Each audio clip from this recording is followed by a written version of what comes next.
नमामि बुद्धं गुणसागरन्तं नमामि धम्मं सुगतेन देशितं नमामि संघं मुनिराजसावकं। नमो बुद्धाय नमो धम्माय नमो संघाय। श्रद्धालु उपासक उपासिका तथा सधर्म प्रेमी महानुभावहरू, सदाझै आजको बिहान 9 बजे हामी फेसबुक लाइभ धर्मदेशना लिएर उपस्थित भइसकेका छौँ। देशना सुन्नको निमित्त देश विदेशबाट फेसबुक लाइभमा जोडिरहनुहुने सम्पूर्ण उपासक उपासिका तथा सधर्म प्रेमी महानुभावहरूमा सदाझै म भिक्षु विमलो श्री सिद्धिमङ्गल बुद्ध विहार सिद्धिपुर साना गाउँ थसी महालक्ष्मी नगरपालिका वडा नम्बर 6 बुद्ध मार्ग ललितपुरबाट सबैलाई मैत्रीपूर्ण न्यानो स्वागत टक्राउन चाहन्छु।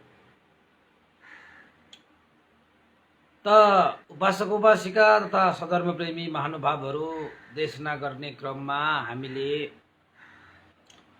मिलिन्द प्रश्न नामक ग्रन्थबाट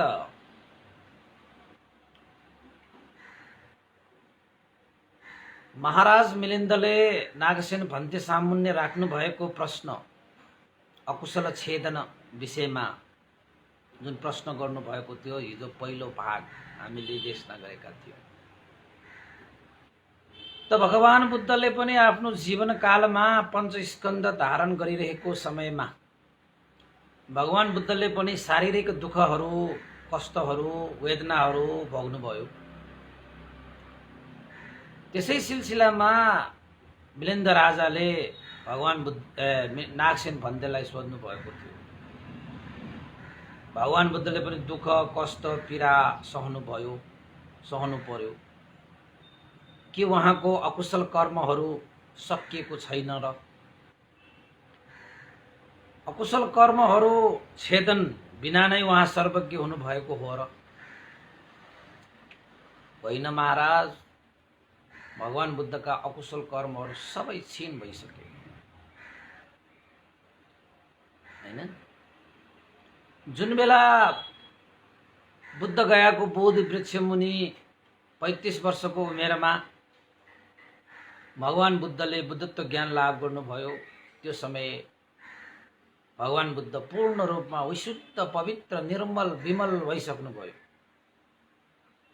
उहाँमा अब अकुशलता भनेको के पनि बाँकी रहेन। पूर्ण रूपमा शुद्ध सफा निर्मल विमल भइसक्यो।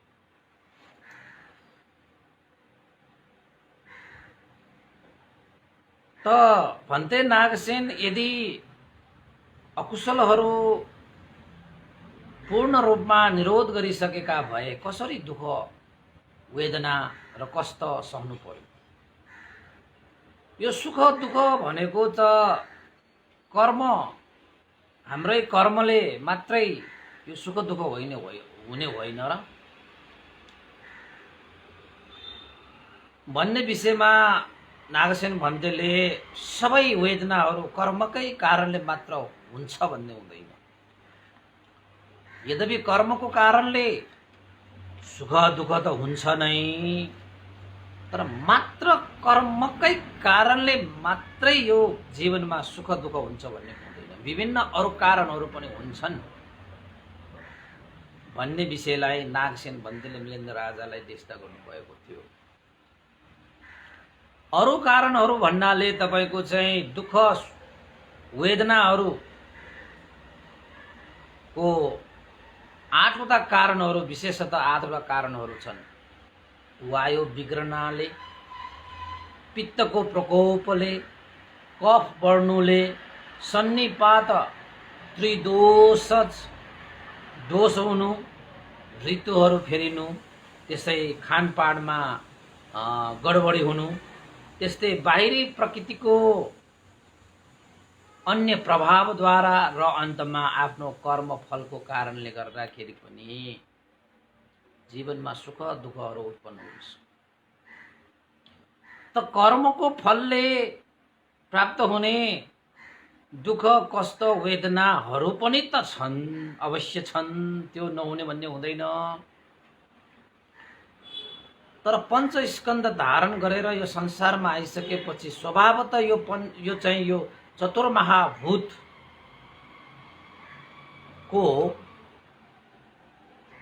उतार चढावको कारणले गर्दाखेरि पनि हाम्रो जीवनमा दुःखहरू उत्पन्न हुन सक्छ। खानपानहरू चाहिँ गडबडी हुनु भएको कारणले पनि दुःख हुन सक्छ हैन। अब मौसमको कारणले पनि मौसम फेरबदल हुँदाखेरि पनि यो हाम्रो शरीरमा दुःखको अनुभव हुन सक्छ, वेदनाको अनुभव हुन सक्छ। त्यस्ता कुरालाई चाहिँ तपाईको कर्मकै प्रतिफल भनेर लिनुहुन्न।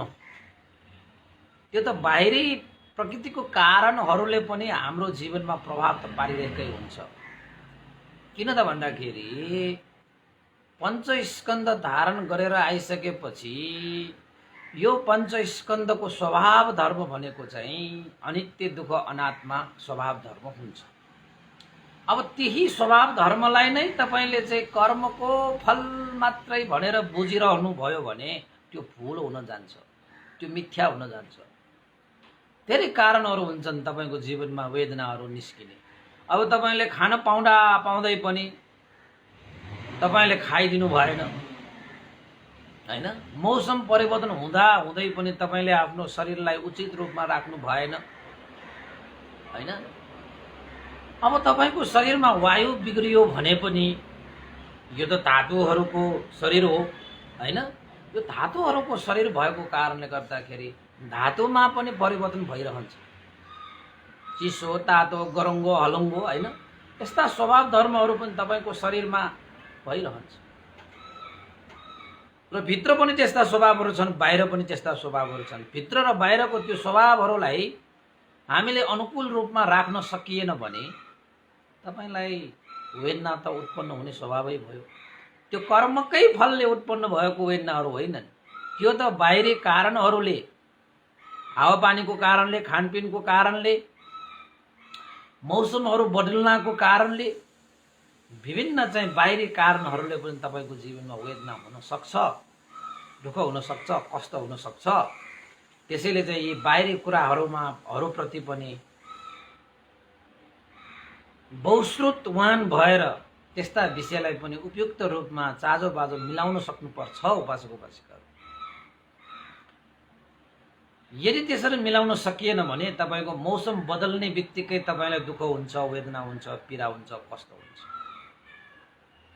यदि तपाईले मिलाउन सक्नु भएन भने अलिकति मात्र तपाईले चिल्लो, पिरो, अमिलो आदि इत्यादि अलिकति बढी खाइदिनु भयो, खानपिनमा तपाईलाई चाहिँ आफ्नो स्वास्थ्य अनुसार तपाईले खाइदिन सक्नु भएन भने पनि तपाईलाई त्यो कर्मको फलले होइन कि तपाईको चाहिँ खानपिनको गडबडीको कारणले तपाईलाई चाहिँ यो शरीरमा वेदना कष्ट हुने हो।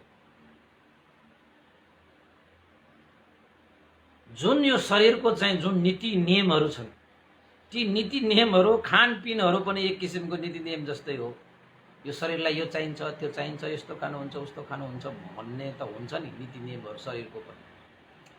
त्यो नीति नियमहरूलाई तपाईले चाहिँ नाग्नु भयो, तपाईले बिगार्नु भयो, तपाईले चाहिँ व्यवस्था गर्नुभयो हैन। यो शरीरको जीवितमान राखिरहनुको निमित्त आवश्यकता अनुसार आहारको, उचित आहारको आवश्यकता हुन्छ। त्यो आवश्यकतालाई पनि तपाईले वास्ता गर्नु भएन, त्यसलाई नाग्नु भयो त तपाईले त्यसको चाहिँ दुःख भोग त तपाईले गर्ने हो। त्यो कर्मलाई दोष दिरहने त होइन हैन। अब यो जीवनमा तपाईलाई चाहिँ प्रकृतिले पनि धेरै भूमिका निर्वाह गरिरहेको हुन्छ। जस्तै मौसम बदलिरहन्छ, घाम, पानी, यो प्रकृतिको एउटा छुट्टै नियम छ, विधान छ। यो प्रकृतिको पनि यदि तपाईं त्यो प्रकृतिको नियम विधान विपरीत तपाईं जानुभयो भने तपाईलाई दुःख भइहाल्छ, तपाईलाई कष्ट भइहाल्छ, तपाईलाई रोग भइहाल्छ। किन त भन्दाखेरि यो शरीर त चतुर्महाभूतले बनेको शरीर हो नि हैन। चतुर्महाभूतले बनेको यो शरीरमा तपाईले अलिकति तातो बढाइदिनु भयो, अलिकति चिसो बढाइदिनु भयो, अलिकति गरङ्गो बढाइदिनु भयो, अलिकति हलङ्गो बढाइदियो, त्यसमा गडबडी गरिदियो हैन। र बाहिरी रूप र भित्री रूपमा चाहिँ बाहिरी चाहिँ तपाईँको चाहिँ चिसो बढ्न थाल्यो भने भित्र हामीले न्यानो पारिदिनु पर्यो हैन। भित्र यदि गर्मी भयो भने बाहिर अलिकति चिसो पारिदिनु पर्यो। यसरी चाहिँ वातावरणको अनुसार हामीले आफ्नो शरीरलाई ढाल्दै लानुपर्छ। यदि त्यसरी चाहिँ मौसम अनुसार हामीले आफ्नो शरीरलाई ढाल्न सकिएन भने तपाईलाई दुःख हुन्छ, तपाईलाई कष्ट हुन्छ, तपाईलाई पीडा हुन्छ, तपाईलाई वेदना हुन्छ। वेदना मात्र त होइन, तपाईको मौसमसँग राम्रोसँग हिँड्न सकिएन भने त ज्यान पनि जान्छ। खानपानमा पनि त्यस्तै हो। खानपान खान पायो भनेर तपाईले तन्न तन्न मात्र खाएर, मान्छेहरू खान नपाएर होइन, खान नजानेर मर्छन् रे बढी। अब हामीले हेर्दाखेरि मान्छेहरू त कति खान नपाएर मरेका हुन्छन् भन्ठान्नु होला।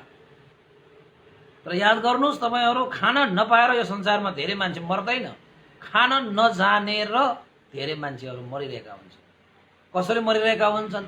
रोगहरू भित्र्याएर, शोकहरू भित्र्याएर, अस्तव्यस्तता भित्र्याएर, खान नजानेर होइन।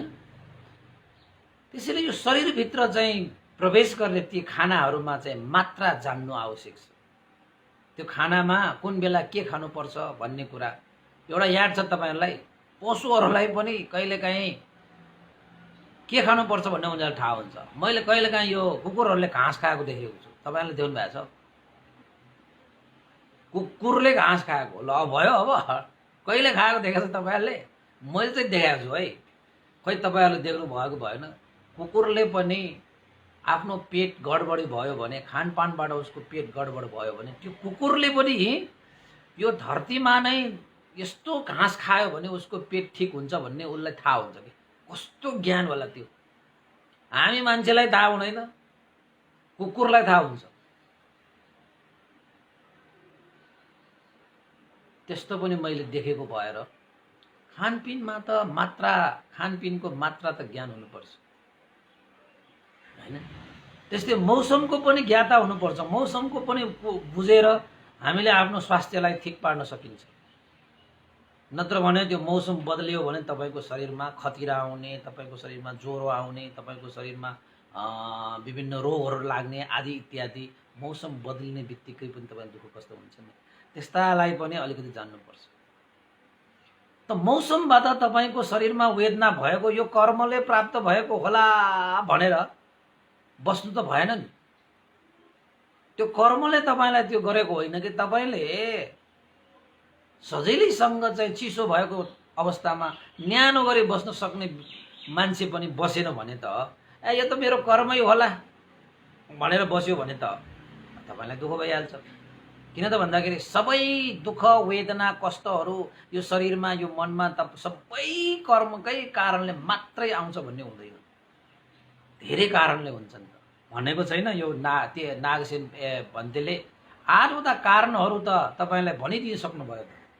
8 वटा कारणहरू मध्येमा जम्मा एउटा मात्रै कारण चाहिँ कर्मको कारणले तपाईलाई दुःख वेदना कष्ट हुने आउँछ भनेपछि कर्मको कारणले भन्दाखेरि पनि अरू कारणले हामीमा नजानियो भने तपाईको चाहिँ यो वातावरण, खानपान हैन, त्यसपछि तपाईको चाहिँ विभिन्न वायु आदि इत्यादिको जानकार भएन भने त्यहाँबाट बढी तपाईले दुःख आउँछ। कारणहरू त 7 वटा कारणहरू त अन्य कारणहरू छन्। त्यसैले हामी कहिलेकाहीँ ठानिरहेका छौँ जे भए पनि कर्म, जे भए पनि कर्म, जे भए पनि कर्म मात्रै हुन्छ भन्ने हुँदैन। त्यसैले कर्मलाई मात्रै भन्ने हो भने त तपाईँ त कर्ममा नै रहेछ भनेर चाहिँ हैन औषधि नगरिकन बस्नुस् न। त्यसो भए औषधि गर्नु भयो भने त फेरि चाहिँ कर्म हो भने त औषधि गरे पनि हुँदैन। अब कर्म होइन भने त फेरि औषधिले ठीक पार्छ नि। त तपाईलाई चाहिँ यकिन त हुँदैन नि कर्मकै कारणले यो चाहिँ भोग गरिरहेको भन्ने हुँदैन नि। कहिलेकाहीँ कर्म नहुन पनि सक्छ नि। अरू कारणहरू पनि हुन सक्छ। त्यो कारणलाई पनि बुझेर तपाईले त्यही अनुरूप तपाईँले कार्य गरिदिनु भयो भने दुःखबाट मुक्त हुन्छ, वेदनाबाट मुक्त हुन्छ, कष्टबाट मुक्त हुन्छ।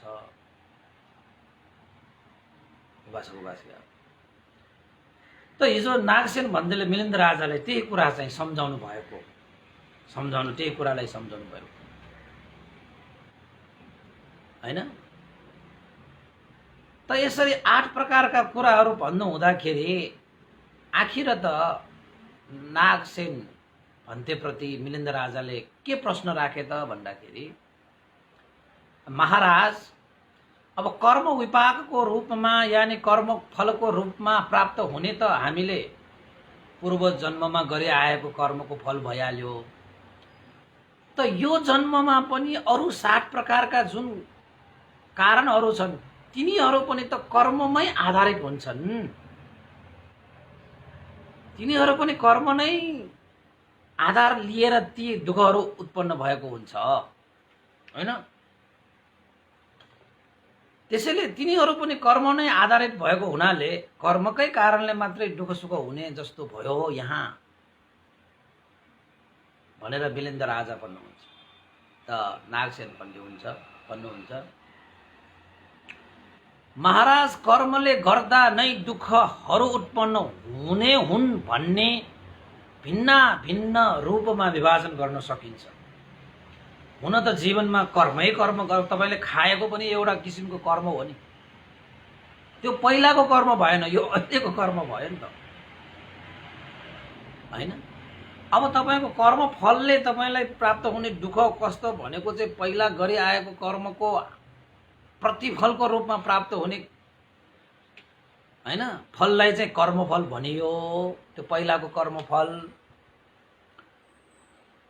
कर्म त कर्मै गर्ने हो। अब खाने काम पनि तपाईले गडबड हुने गरी खाने काम पनि त एक किसिमले कर्मै हो, तर खानपान गर्नु कर्म भए तापनि अहिले यही समयमा हामीले गरेको कर्म हो त्यो।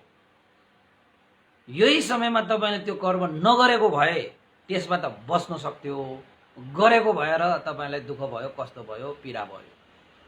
अब पहिला जन्ममा हामीले गरि आइसकेको कर्म चाहिँ कस्तो छ त भन्दाखेरि त्यो कर्म फल चाहिँ हामीले अब वर्तमान समयको कर्म जस्तो रोक्न सकिँदैन, त्यो त गइसकेको समय भयो, गइसकेको कर्म भयो त्यो त। त्यसैले गइसकेको कर्मको फल चाहिँ हामीले भोग्नै पर्छ, त्यसलाई रोक्ने ठेक्ने भन्ने हुँदैन, त्यो चाहिँ गाह्रो हुने भयो त्यो विषय चाहिँ। तर वर्तमानमा हामीले गर्ने कर्म चाहिँ तपाईले चाहिँ यो अहिले हात उठाउने यो चाहिँ झार्ने काम त अहिले गर्ने हो नि त। अहिले गरेको त्यो कर्मलाई त हामीले रोक्न पाउँछ नि, रोक्न सकिन्छ नि, स्मृति राख्न सकिन्छ नि, होस राख्न सकिन्छ नि। त्यसैले अहिलेको यो जुन कर्म भइरहँदाखेरि पनि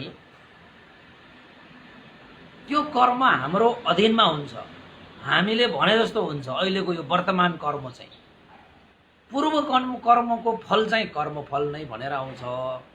वर्तमान जुन यो कर्म तपाईले साँच्चै त्यो पनि कर्मै हो भने पनि, हुन त सबै कर्मै हो, तैपनि कुनै कर्मलाई रोक्न सकिन्छ, कुनै कर्मलाई रोकिनै सक्दैन, कुनै कर्म फललाई रोक्नै सक्दैन, कुनै कर्म फललाई रोक्न सक्छ हैन। अब जुन तपाईले चाहिँ वर्तमान अवस्थामा खानपिन नभएर तपाईको दुःख वेदना कष्टहरू उत्पन्न भएको त्यो कर्मलाई तपाईले त रोक्न सक्छ नि, तुरुन्तै रोक्न सक्छ। अब तपाईले खानपिन मिलेन भने खानपिन मिल्ने गरी खाइदियो भने त त्यो कर्म त रोकिहाल्यो नि। अब पूर्व जन्मको कर्म त हामीले रोक्न सक्दैनौँ, त्यो सकिसकेको अतीतलाई त कहाँ हामीले अब फर्काउन सक्दैनौँ। तर वर्तमान समयमा चाहिँ तपाईले आफ्ना विभिन्न कार्यविधिहरूलाई तपाईले सम्पादन गर्न सक्यो भने चाहिँ दुःख कष्ट पीडाहरू त तपाईकोमा घटेर जान्छ, हटेर जान्छ र सुख पनि प्राप्त भएर आउँछ। त भन्नुभयो अब वायु प्रकोप, वायु बिग्रनाले पनि हामीलाई दुःख कष्ट पीडा उत्पन्न हुन्छ। यो वायु कहिले बिग्रिन्छ भन्दाखेरि अहिले वर्तमानमै बिग्रिन्छ। तपाईले हेरचाह गर्नुभयो भने यही वर्तमानमा तपाईको वायु बिग्रिन्छ। त नागसेन भन्तेले भन्नुभयो, महाराज वायु बिग्रनका 10वटा कारणहरू हुन्छन्। तपाईकोमा वायु बिग्रियो भने तपाईको जीवनमा के हुन्छ? दुःख उत्पन्न हुन्छ, कष्ट उत्पन्न हुन्छ, वेदनाहरू उत्पन्न हुन्छ। त्यो वायु बिग्रिने, अब यो शरीर भनेको पञ्चस्कन्ध न हो, यसमा त वायु बिग्रिन सक्छ। अलिकति यताउता हुने बित्तिकै तपाईको वायु बिग्रिने सम्भावना हुन्छ। त्यसैले चाहिँ धेरै हर हमेशा हामीले चाहिँ स्मृति राखेर जीवनयापन गर्नुपर्छ, हैन? वायु बिग्रिने कारणहरू 10वटा छन्, अझै 10वटा। 10वटा त 8वटा त तपाईको वेदनाहरू उत्पन्न हुने कारणहरू भयो। त्यो वेदना उत्पन्न हुने कारणहरूमा सबभन्दा पहिलो नम्बरको कारण भनेको चाहिँ वायु बिग्रनाले हामीलाई वेदना उत्पन्न हुन्छ, दुःख उत्पन्न हुन्छ, कष्ट उत्पन्न हुन्छ। अब त्यो वायु बिग्रिने पनि 10वटा कारणहरू छन्। ती कारणहरूलाई पनि तपाईले जान्नुभयो भने तपाईको वायु बिग्रिँदैन, हैन? कहिलेकाहीँ हामीले चाहिँ अब व्यस्तताको कारणले गर्दाखेरि, अप्ठ्यारो परिस्थितिको कारणले गर्दाखेरि र अज्ञानताको कारणले गर्दाखेरि र जस्तो जेसुकै होस् भनेर चाहिँ विचार गर्नको कारणले गर्दाखेरि पनि, हैन, विभिन्न दुःख कष्टहरू आउँछन्। आउन त त्यो वायु पनि बिग्रिन्छ, तपाईँ कफ पनि बढ्छ, कफ पित्त, हैन, त्यस्तो पनि बढ्न सक्छ। तर यहाँनिर चाहिँ नागसेन भन्तेले मिलिन्द राजालाई भन्नुभएको 10वटा कारण त्यस्ता छन् जसले वायु बिग्रिन्छ। एक, ठण्डी। ठण्डी भनेको चिसोको कारण। धेरै चिसो हुने तपाईँ बस्नुभयो भने वायु बिग्रिन्छ। त्यसैले धेरै चिसो भयो भने पनि तपाईँ धेरै चिसोमा पनि बस्नुहुन्न। तपाईले यो शरीरलाई चाहिँ मेन्टेन, हैन, यो शरीरलाई चाहिँ अब अनुकूल रूपमा चाहिँ यो चिसो तातो, हैन, चिसोलाई पनि अलिकति मिलाउनु पर्यो। अब हामी त जानेको मान्छे, बुझेको मान्छे, तपाईको चिसो, हैन, अब त्यस्तो याममा चाहिँ हामी के गर्छौँ?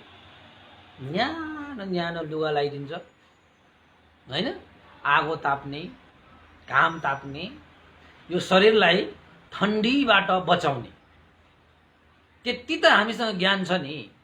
त्यो एउटा गरिदिएन भने अब यो ठण्डी भनेको पनि यो मेरो कर्मफलले प्राप्त भएको होला भनेर तपाईँ बसिरहनु भयो भने, अब बाहिर घाम छ, घरमा ज्याकेट स्वेटर पनि छ, अब यो चिसो हुनुपर्ने, चिसो यसरी सहनुपर्ने मेरो पहिला जन्मको कर्मफल होला भनेर तपाईँ बसिरहने हो कि तपाईले त्यो चिसो भएको बेलामा ज्याकेट स्वेटरहरू लाउने, घामहरू ताप्ने, आगो ताप्ने के गर्ने? घाम ताप्ने, आगो ताप्ने तपाईले गरिरहनु भएको छ नि। यदि तपाईले घाम ताप्दिनु भएन, आगो ताप्दिनु भएन, स्वेटर लाउदिनु भएन, ज्याकेट लगाइदिनु भएन भने दुःख हुँदैन तपाईलाई? तपाईको शरीरमा वेदना उत्पन्न हुँदैन, कष्ट हुँदैन, पीडा हुँदैन, रोग लाग्न सक्छ। रोग लाग्यो भने त दुःख नहुने भन्ने त कुरै हुँदैन। रोग भनेकै दुःख हो, रोग भनेकै दुःख हो। एउटा कारण वायु बिग्रिने कारण जसले हाम्रो जीवनमा वेदना हुन्छ। एक, ठण्डीको कारणले, जाडोको कारणले, र अर्को गर्मीको कारणले गर्दाखेरि। अब धेरै तापक्रमहरू बढेर गर्मी भएर आउँछ नि, पसिनै तपाईको धरती निस्किन्छ। त त्यसरी गर्मी भएर आयो भने भित्रको जुन चाहिँ हाम्रो तापक्रम छ त्यसलाई पनि प्रभाव पार्न सक्छ। त्यसैले भित्रको त्यो तापक्रमलाई पनि बाहिरी तापक्रम गर्मीले चाहिँ प्रभाव नपारोस् भनेर तपाईले त्यो गर्मीलाई अलिकति के गरिदिनु पर्यो? उपाय कुशलता गरिदिनु पर्यो, शीतलता प्रदान गरिदिनु पर्यो। गर्मीले पनि मान्छेहरूले दुःख भोग्छ, वेदनाहरू प्राप्त गर्छ र कतिले त ज्यान पनि गुमाउँछ। अब तपाईहरुलाई थाहै छ, हाम्रा चाहिँ नेपालका दाजुभाइहरू, हैन, तपाईको साउदी, हैन, तपाईको चाहिँ अरबियन कन्ट्रीहरुमा ओहो मैले सुनेको त बाप्पा कहिले काहीँ त 50 डिग्रीमा पनि काम गर्नुपर्छ भन्ने सुनेको छु। बाप्पा हेर्नुस् त कति पीडा होला, कति दुःख होला, कति वेदना होला। 50 डिग्री आम्मामामा पानी तात्छ। त्यस्तोसम्म गर्मीमा पनि अब नेपालको हालत यस्तो छ, आफूमै झगडा गरेर व्यस्त छ, जनताहरू पनि तितर बितर छ हैन। अब के गर्ने त? अब रोजगार छैन, कामकाज छैन त जानु परेन विदेश। त विदेश जाँदाखेरि विदेश गएपछि मानव रुखमै पैसा फल्ने जस्तो भगवान शास्ता गाह्रो छ। यहाँ बसिरहेका आफन्त इष्टमित्र साथीभाइहरूले विदेश गएका ती व्यक्तिहरूलाई फोन गर्दाखेरि पनि मलाई यो चाहियो, मलाई यो ल्याइदेऊ न यार भनेर भन्दो रहेछ। ल मैले एकचोटि सुनेको, साथीलाई फोन गर्दै त कहाँ किन भनेको त मेरो साथी त विदेशमा हो नि। विदेश भनेपछि मानव पिपलको बोटमा पातहरू फले जस्तो, पैसा फल्ने जस्तो। कति गाह्रो होला हैन। ठन्डा नभए पनि त्यहाँ गर्मी त हुन्छ। साउदी अरेबियन कन्ट्रीहरूमा, अरबियन कन्ट्रीहरूमा हेर्नुहोस् त, बाफरे बाप बाप बाप हैन। त उनीहरूको जीवनमा तपाईको चाहिँ काम धेरै, गर्मीमा काम धेरै गरियो भने पनि तपाईको वायु बिग्रिन सक्छ, जसको कारणले तपाईलाई शारीरिक र मानसिक वेदनाहरू उत्पन्न हुन्छ। सुरुमा त शारीरिक वेदनाहरू उत्पन्न भइहाल्छ। शारीरिक वेदना उत्पन्न हुने बित्तिकै अब मानसिक तनाव पनि उत्पन्न हुन्छ। ओहो के गर्ने, कसो गर्ने, मलाई त यस्तो भयो उस्तो भयो, दुःख छ उपासको वर्ष।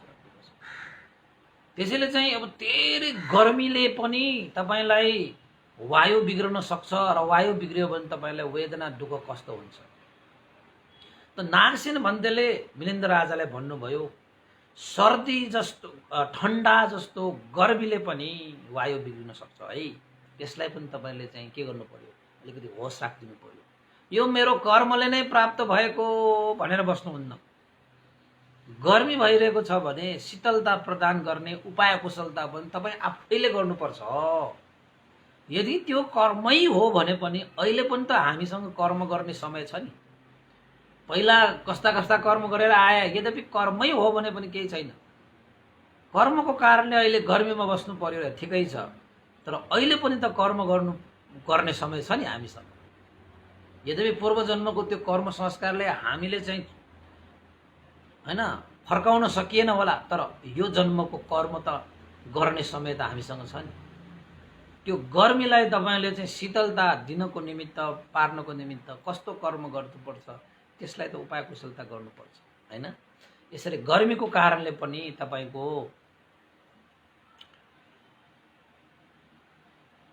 वायु यानी कि वायु बिग्रिन्छ। वायु बिग्रिने बित्तिकै दुःख कष्ट हुन्छ। अर्को भनेको भोक। यो शरीरको लागि हामीले हरेक दिन हामीले खानु आवश्यक छ। आहार विहार भनेको चाहिँ जीवनको साह्रै महत्त्वपूर्ण अङ्गहरू हुन्।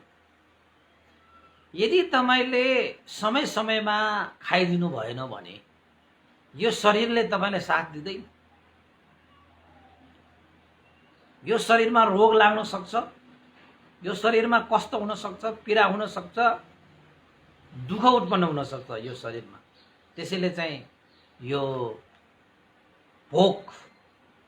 भोकबाट पनि वायु बिग्रिन्छ। त्यसैले तपाईँ व्रत बस्ने नाममा चाहिँ पुरै निहार बसिदिनु हुँदैन। हामीलाई व्रतको नाममा चाहिँ खाना नै खुवाउँदैन, पानीसम्म पनि खुवाउँदैन। अब यो शरीर भनेको चाहिँ अन्न पानीको शरीरलाई तपाईलाई खानुपर्ने समयमा खाइदिएन भने त यो शरीरले त थाम्दैन, ठेक्दैन त। तपाईको वायु बिग्रिन्छ। वायु बिग्रिएपछि तपाईलाई दुःख हुन्छ, कष्ट हुन्छ, पीडा हुन्छ। त्यसैले उचित रूपमा अब खाने भनेर फेरि खानामा गडबडी भयो भने त बर्बाद हुन्छ। त्यसैले चाहिँ खाने भनेको ठिक्क खाने नै भयो, तर भोकले पनि खानै पाएन। खानाको अभाव यानी खाने कुरामा चाहिँ अलमल, यस्ता प्रकृतिले पनि वायु बिग्रिन्छ हैन। अर्को एउटा तिर्खा। र अर्को तिर्खा भनेको चाहिँ तपाईले प्यास मेटाउने। जस्तै तपाईले पानी पिउने काम पनि तपाईले गर्नु भएन। अब यसो हेर्यो, कोठामा यसो हेर्यो, पानी नै छैन। ए पानी छैन, यो पनि मेरो पूर्व जन्मको कर्म होला, खान यस्तो तिर्खा लागिसक्यो, पानी अगाडि छैन भनेर तपाईँ बस्ने हो कि पानी लिन जाने हो? होइन। पहिलाकै कर्म अनुसार तपाईँको सामान्य पानी नै नभए तापनि अहिलेको जन्ममा त कर्म गर्न समय छ नि तपाईँसँग। पानी त लिन जानु पर्यो, खोज्न जानु पर्यो। धेरै तिर्खालाई सहेर तपाईँहरू बस्नुभयो भने पनि तपाईँको शरीरमा के बिग्रिन्छ? वायु बिग्रिन्छ। वायु बिग्रियो भने वेदना हुन्छ, दुःख हुन्छ, कष्ट हुन्छ। त्यसैले उपासक उपासिकाहरू, तपाईँ हामीले चाहिँ कारण चाहिँ वायु बिग्रनको कारण अर्को पनि के कारण छ? तिर्खा अनि अति भोजन। 5औं नम्बरमा अति भोजन। तपाईले खान पायो भनेर चाहिँ ग्वाङ मात्रै खाने कोही मान्छेहरू हुन्छ नि त। जति खाए पनि नगाउने, जति खाए पनि नअगाउने, खाएको खाई अति भोजन कि। एकजनाले खाएको 5 जनाको खाना खाइसक्यो, त्यही पनि उसले ढकार मात्रै राखिरहेको छ, हैन, भुँडी मात्रै बढाइरहेको छ, तर खाना पुग्यो भनिरहेको छैन। अब उसलाई मिठो लाग्यो रे, अब मिठो लाग्यो भनेर आफ्नो शरीरले थेग्नै नसकिने गरी, आफ्नो शरीरलाई आवश्यकै नहुने गरी तपाईले खानुभयो भने के हुन्छ? अति भोजनको कारणले गर्दाखेरि वायु बिग्रिन्छ। वायु बिग्रियो भने तपाईले दुःख हुन्छ, कष्ट हुन्छ, पीडा हुन्छ। कोही मान्छेहरू त्यस्तो हुन्छ नि त, खान पायो भनेर खाएको छ, उठेर खाएको छ, बसेर खाएको छ, सुतेर खाएको छ, हिँडेर खाएको छ, खाएको छ, देख्नै हुँदैन। त्यसैले जीवनमा हामीले अति भोजन गर्यो भने पनि के हुँदो रहेछ? वायु बिग्रिन्छ। यो वायु बिग्रिने कामहरू बताइरहनु पर्यो। अब धेरै बेर उभिनु रे, धेरै बेर उभिनु मात्र होइन, यो उभिनुमा बस्नु पनि हुन्छ। धेरै बेर बसिरह्यो भने पनि वायु बिग्रिन्छ। अब यो धेरै बेर उभिनु भनेपछि बसिनु पनि मैले थपिदिएको। तपाईको धेरै बेर उभिएर बसिरह्यो भने पनि तपाईको के हुन्छ? वायु बिग्रिन्छ। त हाम्रा चाहिँ मान्छेहरू चाहिँ कति काम गर्नुपर्ने हुन्छ, उठी धेरै काम गर्यो भने पनि तपाईको चाहिँ वायु बिग्रिन्छ, जसको कारणले दुःख हुन्छ, कष्ट हुन्छ। त्यसलाई पनि तपाईले चाहिँ यो उठ्नु पर्ने त मेरो कर्मै होला, मैले के कर्म गरेर आयो होला, त्यही भएर उठ्नै परेको होला भनेर तपाई बसिरहने हो कि टुप्लुक्क चाहिँ आवश्यकता अनुसार शरीरलाई आराम हुनको लागि तपाई बस्ने हो? हैन, त्यसरी जान्नुपर्छ। त्यसपछि धेरै बेर उभिनु, त्यसमा बस्नु पनि पर्छ है। धेरै परिश्रम गर्नु, हैन, तपाईको शरीरले थेग्नै नसकिने गरी तपाईले परिश्रम गर्नुपर्छ भन्दै तपाईले चाहिँ खाली शरीरको चाहिँ जुन क्षमता भन्दा बढी तपाईले परिश्रम गर्नुभयो भने पनि त्यहाँ पनि वायु बिग्रिन्छ। यो वायु बिग्रिने कारणहरू बताइरहनु भयो। अनि त्यसपछि धेरै गतिले हिँड्नु, तपाईहरु चाहिँ अब धेरै दगुडिरहने मात्रै, हिँडिरहने मात्रै, हैन, तपाईको चाहिँ हिँडाइ दगुरे मात्र गर्नु भयो भने पनि के हुन्छ? वायु बिग्रिन्छ। र अर्को चाहिँ उपक्रम भनेको वायु बिग्रिने चाहिँ बाहिरी प्रकृतिको अन्य प्रभावहरू पनि हुन सक्छ। जे पनि हुन सक्छ। बाहिरी प्रकृतिको प्रभावहरूले पनि तपाईको वायु बिगार्न सक्छ। र अर्को आफ्नो कर्मफल अनुसार पनि हाम्रो वायु बिग्रिन सक्छ। त महाराज यसरी कर्मकै आधारमा, हैन, दुःख सुख उत्पन्न हुन् भने भिन्न रूपमा विभाजन गर्न सकिन्छ। यी 10 प्रकारले हाम्रा वायु बिग्रन सक्छ। यी 10 प्रकारका कारणहरू: ठण्डी, गर्मी, भोक, तिर्खा, अति भोजन, धेरै बेर उभिनु, बढी परिश्रम गर्नु, धेरै गतिले हिँड्नु, उपक्रम भनेको बाहिरी प्रकृतिको प्रभाव, अन्य प्रभाव, हैन, र 10 नम्बरमा आफ्नो कर्मफल। यी 10 वटा कारणहरूले तपाईँको शरीरमा चाहिँ के हुन सक्छ, वायु बिग्रिन सक्छ। र वायु बिग्रिनेमा कर्मफल पनि समावेश छ, तर कर्मफल भन्दा पनि बढी 9 गुणा बढी त तपाईँको अन्य हैन कारणहरूले नै के हुँदो रहेछ, तपाईँको वायु बिग्रिने कामहरू हुन्छ। त नागसेन भन्देले मिलिन्द्र राजालाई भन्नुभयो, महाराज प्रथम 9 वटा कारणहरू भनेको के, 10 वटा कारणहरू जस्तै ठन्डी, गर्मी, भोक, तिर्खा, अति भोजन, धेरै बेर उभिनु, बढी परिश्रम गर्नु, धेरै गतिले हिँड्नु, उपक्रम भनेको बाहिरी प्रकृतिको अन्य प्रभाव, र 10 नम्बरमा आफ्नो कर्म फल। यो 10 वटा कारणहरू मध्येमा प्रथम 9 वटा कारणहरू चाहिँ यसै जन्ममा त्यसले कार्य गर्दछ।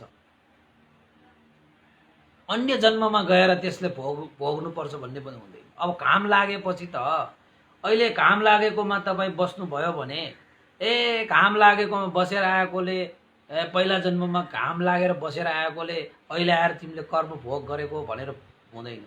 गर्मीले तपाईँलाई जुन बेला तपाईँ गर्मीमा बस्नुहुन्छ त्यही बेला तपाईँलाई त्यसले दुःख दिन्छ। त्यसको कर्म विपाकको रूपमा, कर्मफलको रूपमा पछि आउने भन्ने हुँदैन हैन। अब टाउको दुखिरहने त्यो भनेको त भइरहने काम त हुन सक्ला, तर घामले तपाईँलाई लागेपछि, घाम लाग्ने बित्तिकै तपाईँलाई नै त्यही बेला न्यानो हुन्छ, त्यही बेला तपाईँलाई चाहिँ के हुन्छ, गर्मी भएर आउँछ हैन। त्यसैले नागसेन भन्देले मिलेन्द्र राजालाई भन्नुभयो, महाराज यी 10 वटा मध्येमा प्रथम 9 वटा चाहिँ यसै जन्ममा कार्य गर्दछ भने जुन एउटा आफ्नो कर्मफल भनेर जुन भनिएको छ, एउटा चाहिँ कर्मफलको रूपमा हामीले प्राप्त गर्दछ। त्यसैले महाराज सबै प्राणीहरूले जति पनि दुःख सुख भोग्छन् ती सम्पूर्ण दुःख सुखहरू तपाईँको कर्म फल मात्रै हो भनेर बस्नु हुँदैन। कर्म फल बिना अर्कै कारणहरू पनि हुन्छन् भने जुन अर्कै कारणहरू छन् ती कारणहरूलाई सुधार्न सक्छ भने दुःख कष्ट पीडाबाट मुक्त हुनको निमित्त ती कारणहरूलाई पनि मुक्त गर्न सकिन्छ।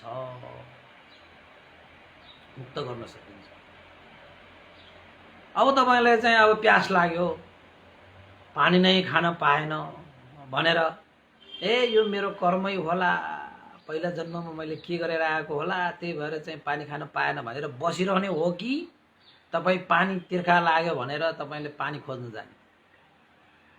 यो जन्ममा तपाईँले गर्न सक्ने कामहरू भनेको त तपाईँले गर्नु पर्यो नि, त्यो पनि कर्मै हो हुन त।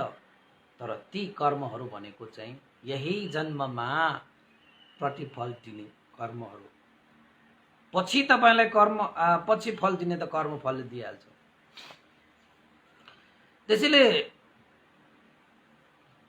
नागसेन भन्तेले दुःख उत्पन्न हुने 8 वटा कारणहरू मध्येमा एउटा कारण वायु बिग्रनाले पनि दुःख उत्पन्न हुन्छ, पीडा उत्पन्न हुन्छ, कष्ट उत्पन्न हुन्छ भन्नुभयो। अब त्यो पनि कर्मकै आधारमा त हो नि भनेर नागसेन भन्तेले मिलिन्द्र राजाले भन्नु हुँदाखेरि नागसेन भन्तेले के भन्नुभयो, कर्मले गर्दा नै सुख दुःख उत्पन्न हुने हुन् भने भिन्न भिन्न रूपमा विभाजन गर्न सकिन्छ। ती चाहिँ वायु बिग्रनाले जुन वेदना र दुःख कष्टहरू हुन्छन् त्यो वायु बिग्रिने कारणहरू पनि 10 वटा छन्।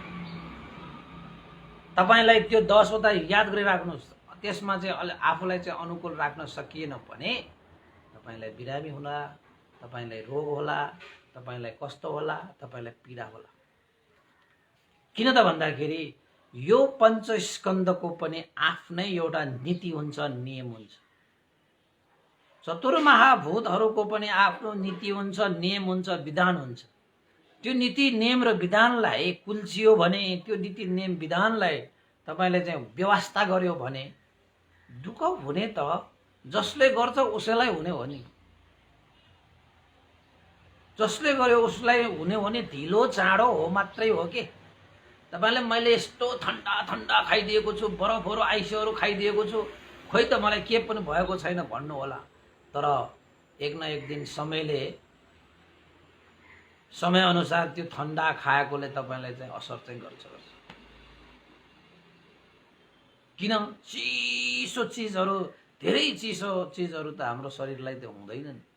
हाम्रो शरीरको तापक्रम मिलाएर राख्नु पर्यो हैन। हाम्रो यो शरीरलाई तातो कति चाहिने हो, चिसो कति चाहिने हो हैन, त्यो चिजलाई पनि राम्रोसँग बुझियो भने मात्रै त्यो ठन्डा गर्मी भोक तिर्खा आदि इत्यादिबाट हामीले चाहिँ सन्तुलनमा राखिदियो भने वायु बिग्रिदैन। वायु नबिग्रिएपछि तपाईलाई दुःख वेदना कष्ट पीडा पनि हुँदैन भन्ने तात्पर्य नागसेन पन्थीको थियो। त नागसेन पन्थीले फेरि भन्नुहुन्छ महाराज पित्त बिग्रणाको कारण पनि 3 वटा छ। जस्तै वायु बिग्रिने, वायु प्रकोप हुने पनि 3 वटा कारण, वायु प्रकोप हुने चाहिँ तपाईको 10 वटा कारण भयो। त्यस्तै गरी तपाईको चाहिँ पित्त बिग्रणाले पित्त प्रकोप हुन्छ, त्यो पनि कतिवटा कारण छ, 3 वटा कारण छ। पित्त प्रकोप का 3 वटा कारण भनेको के हो त भन्दाखेरि ठन्डा यानी कि ठन्डी, गर्मी र कुबेलामा खानु। यो 3 वटा कारणले गर्दाखेरि तपाईको जीवनमा पित्त बिग्रिन्छ अरे। पित्त बिग्रिनको कारण जम्मा 3 वटा छन्। गर्मी, जाडो र कुबेलामा खानु। बेला न कुबेला खाने मान्छेहरूको पनि पित्त बिग्रिन्छ। पित्त बिग्रियो भने चित्त पनि बिग्रेर आउँछ बिस्तारै। किन त भन्दाखेरि पित्त बिग्रियो भने त रोग लाग्छ। तपाईको ठन्डा गर्मी भयो भने ज्वरो आउँछ हैन। ज्वरो पनि ठन्डा ज्वरो, गर्मी ज्वरो पनि छ नि, थाहा छ तपाईहरुलाई हैन। तपाईँ भित्र आउने ज्वरो के, बाहिर यस्तो छोयो भने त तातो छैन, तर भित्र भने उसलाई चाहिँ ज्वरो आइसकेको हुन्छ। त कुनै ज्वरो चाहिँ यसो छुँदाखेरि टाउको छुने बित्तिकै जलल्ल तातो भएको, त्यो गर्मी ज्वरो के। र कुबेलामा खाने मान्छेहरू खानाको कुनै वास्तै छैन। कोही मान्छे त्यस्तो हुन्छ नि त। खाना भनेको चाहिँ समयमा खाइदिनु पर्छ हैन। खानालाई चाहिँ अलिकति गौरव राखेर त्यो खानालाई टाइममा हामीले खाइदियो भने चाहिँ के पनि हुन्न। हेर्नुहोस्, खानालाई तपाईले हेला गरेर हे के हुन्छ र जुन बेला खाए पनि भइहाल्छ नि भनेर कुबेलामा तपाईले चाहिँ बेला न कुबेला हैन त्यसरी चाहिँ खानपान, खाना त पेटभरि खाने हो, तैपनि चाहिँ बेला न कुबेला खानपानले पनि तपाईको जीवनमा चाहिँ के बिग्रिन्छ, पित्त बिग्रिन्छ। यसरी पित्त बिग्रियो भने पनि तपाईलाई के हुन्छ, अब दुःख हुन्छ, वेदना हुन्छ, तपाईलाई कष्ट हुन्छ, त्यही त हो। त्यसैले उपासक उपासिकाहरू यो ठन्डी, गर्मी र कुबेलामा खाने यो 3टा कुरालाई तपाईले चाहिँ मिलाउन सकियो भने तपाईलाई चाहिँ वेदनै हुँदैन, तपाईलाई दुःखै हुँदैन, कष्टै हुँदैन। शारीरिक रूपमा यति मात्र गर्न सक्नु पनि हाम्रो जीवनको लागि धेरै ठुलो कुरा हो नि उपासक उपासिकाहरू। यसले 3 वटा कारण बताइसकेपछि नागसेन पन्थीले फेरि महाराजलाई भन्नुभयो, महाराज त्यस्तै गरी तपाईको वेदना हुने कारणहरूमा चाहिँ कफ बढ्नु पनि अर्को कारण हो। कफ बढ्नुका कारण पनि 3 वटा छन्। के त भन्दाखेरि ठन्डी, गर्मी र खानपानमा गडबडी। अब यो खानपानमा गडबडी भनेर चाहिँ तपाईको ठन्डी, गर्मी त तपाईलाई थाहा पाइहाल्यो। अब खानपानमा गडबडी, अघि चाहिँ कुबेलामा खाने, जुन बेला पायो त्यही बेला मात्रै खाने। अब यो खानामा गडबडी भनेको चाहिँ कस्तो त भन्दाखेरि खाना चाहिँ खाएकै हो, टाइममै खाएको हो, मिलाएरै खाएको हो, तर खानपानमा गडबडी कहिले हुन्छ त भन्दाखेरि कहिले चिल्लो बढी, कहिले नुन बढी, कहिले के बढी, त्यस्ता चाहिँ खानाहरू तपाईँले सेवन गरिरहनु भएको छ भने पनि तपाईँको के बिग्रिन्छ अरे? पित्त बिग्रिन्छ। यो चाहिँ कफ बिग्रिने भयो। यो चाहिँ तपाईँको कफ पनि बिग्रिन्छ। त्यो कफ बिग्रियो भने पनि के हुन्छ? यो दुःखको कारणहरू मध्येको कारण एउटा हो नि त। यो वेदनाहरू उत्पन्न हुने कारण मध्येको एउटा कारण हो नि यो। त्यसैले चाहिँ ठन्डी गर्मी र कुबेलामा खाने र खाइहाले तापनि गडबडी हुने गरी खाने, नचाहिने आवश्यकता भन्दा पनि बढी तपाईँले चाहिँ खानामा विभिन्न चिजहरू प्रयोग गरेर तपाईँले चाहिँ खाना बनाउनु भयो। त्यो खाना खाएपछि तपाईँको पेटमा गडबडी हुन सक्छ। त्यसैले चाहिँ गडबडी खानै नपर्ने गरी तपाईँले अभ्यास गर्नु पर्यो, प्रयास गर्नु पर्यो, जसको कारणले गर्दाखेरि दुःख उत्पन्न हुँदैन, कष्ट हुँदैन, पीडा हुँदैन। त्यसै थाहा छ बाहिर खाने मान्छेहरूको प्राय खानाको गडबडी हुन्छ। तपाईँ घरमा त्यत्रो वर्षदेखि खाएर आएको आफ्नै मान्छेले पकाइरहेको चिज खाँदाखेरि त हाम्रो चाहिँ खानामा गडबडी हुन सक्छ भने अब बाहिर पकाइरहेको खानाहरू के थाहा? तपाईँको खाना कस्तो स्वभाव छ, कसरी खान्छ, के गरी खान्छ भन्ने कुरा त्यो बाहिरको मान्छेलाई तपाईँको खानाको विषयमा थाहा हुन्छ। उनीहरूले त आफ्नै सोच विचारले उनीहरूले खाना पकाएको हुन्छ।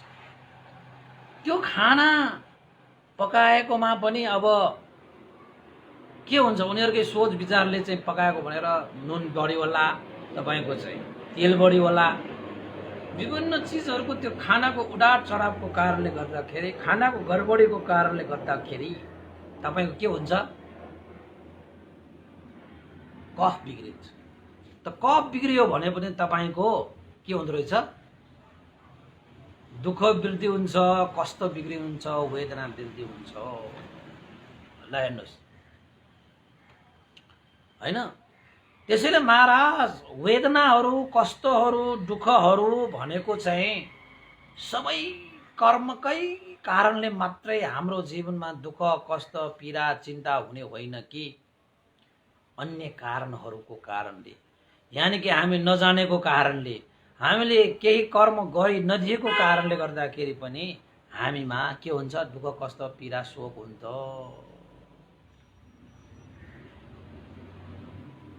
महाराज कर्मको कारणले गर्दाखेरि कष्ट त थोरै हुन्छ, धेरै त अर्कै कारणले गर्दाखेरि हुने गर्दछ रे। तपाईले दुःख उत्पन्न हुने कारणहरू 8 वटा छन्। 8 वटा कारणहरू मध्येमा सबभन्दा पछिल्लो कारण मात्रै कर्मफलको कारणले तपाईलाई दुःख हुन्छ, पीडा हुन्छ, शोक हुन्छ। अरु 7 वटा कारण त तपाईको जीवनमा अन्य नै कारणले गर्दाखेरि तपाईलाई दुःख हुन्छ भने वास्तवमा कर्मको कारणले धेरै दुःख आउँदैन जिन्दगीमा। कर्मको कारणले गर्दाखेरि पनि अरु कारणहरूले तपाईको जीवनमा दुःख धेरै आउँछ। त्यसैले कारण कार्य धर्मलाई पनि बुझ्नु पर्छ भनेर भगवान बुद्धले हामीलाई देशना गर्नुभएको त्यत्तिकै होइन। नत्र त कर्म र कर्मको फल मात्रै हामीलाई देशना गर्थ्यो नि त भगवान बुद्ध। तर भगवान बुद्धले के पनि देशना गर्नुभयो? कारण कार्य। यो कार्य भयो भने यसको कारण पनि छ। सुख आयो भने सुखको कारण पनि छ। जीवनमा दुःख आयो भने दुःखको कारण पनि छ। त्यो कारणलाई बुझ।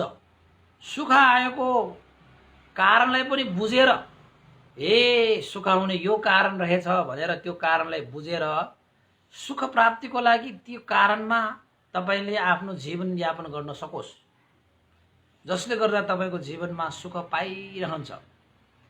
दुःख आयो भने पनि यो दुःखको कारण त यो रहेछ भनेर तपाईले थाहा पाउनु हुने बित्तिकै दुःखको कारणलाई थाहा पाइसकेपछि दुःखलाई निवारण गर्न सकिन्छ।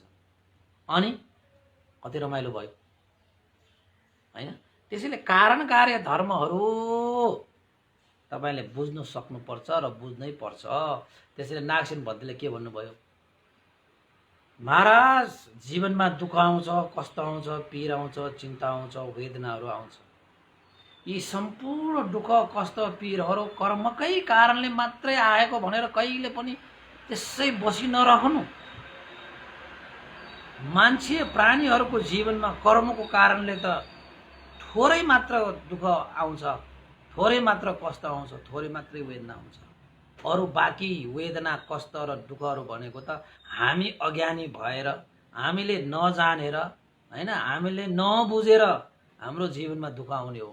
खानपानमा नजानेर, होइन, मौसम अनुसारको ज्ञानलाई नबुझेर, होइन, त्यस्तै गरी तपाईँको चाहिँ विभिन्न कारणहरू, बाहिरी कारणहरू चाहिँ होइन हुन्छन्, जसको कारणले गर्दाखेरि प्राणीहरूमा के भइरहेको हुन्छ, दुःख आइरहेको हुन्छ, पीडा आइरहेको हुन्छ, होइन। त्यसपछि तपाईँको कष्ट पनि आइरहेको हुन्छ। ल हेर्नुहोस्, त्यसैले तपाईँको जीवनमा रोग आयो, कष्ट आयो, पीडा आयो, होइन, तपाईँको जीवनमा चाहिँ अब विभिन्न समस्याहरू आयो, तपाईँ कहिले पनि यो त मेरो कर्मै होला भन्थे, मैले के कर्म गरेर आयो होला भनेर मात्रै नबस्नुहोस्। कर्मको कारणले पनि आउनेहरू छन्, त्यो बेग्लै कुरा। तर कर्मको कारण भन्दा पनि बढी अरू अन्य कारणले तपाईँको जीवनमा दुःख कष्टहरू आउँछ उपासीहरू। के कारणले?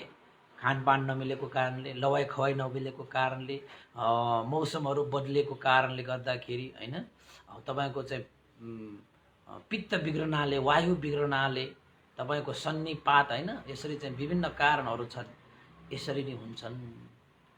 त भगवान् बुद्ध के भन्नुहुन्छ, महाराज,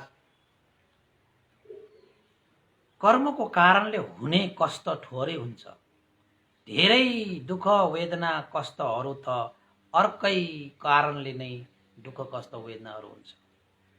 अज्ञानीहरू, होइन, अज्ञानीहरूले कस्तो सम्झिन्छ त भन्दाखेरि सबै दुःख वेदना कष्टहरू कर्मकै फल हुन् भनेर